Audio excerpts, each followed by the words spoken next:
ক্ষমতা হারানোর পর থেকেই ভারতে অবস্থান করছেন শেখ হাসিনা।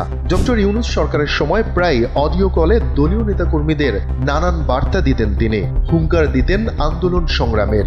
এ নিয়ে ডক্টর ইউনূস প্রশাসন একাধিকবার ভারতের কাছে আপত্তি জানালেও বিষয়টি নানা অজুহাতে এড়িয়ে যায় মোদী প্রশাসন। তারেক রহমানের নেতৃত্বাধীন বিএনপি সরকার ক্ষমতায় আসার পর এমনিতেই বন্ধ হয়ে যায় শেখ হাসিনার সেই কথা বলা।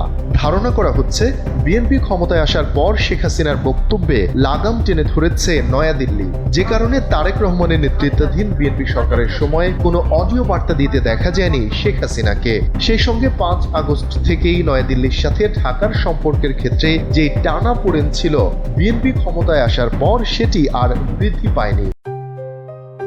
জেবিএস হোল্ডিংস লিমিটেড বরং দিন দিন সম্পর্ক স্বাভাবিক করার পথেই হাঁটছে দুই দেশ।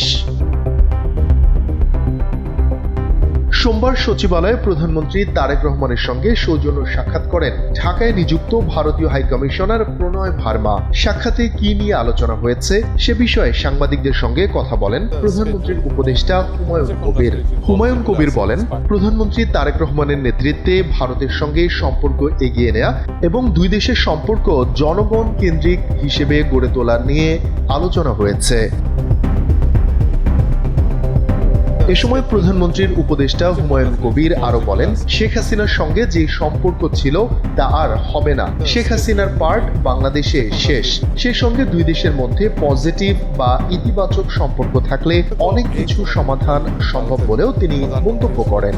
আমারও দিলেন কনগ্রাচুলেশনস করলেন। তারপর সাক্ষাৎকালে ভারতীয় হাইকমিশনার প্রণয় ভার্মা ও প্রধানমন্ত্রী তারেক রহমান বাংলাদেশ ভারত ফ্রেন্ডশিপ পাইপলাইন দিয়ে ভারত থেকে ডিজেল আসা নিয়েও আলোচনা করেছেন বলে জানান প্রধানমন্ত্রীর উপদেষ্টা হুমায়ুন কবির। বলেন, অতীতের ভুলকে পেছনে ফেলে কিভাবে দুই দেশের সম্পর্ক স্বাভাবিক ও জনগণ কেন্দ্রিক করা যায় আলোচনা হয়েছে সেই বিষয়েও।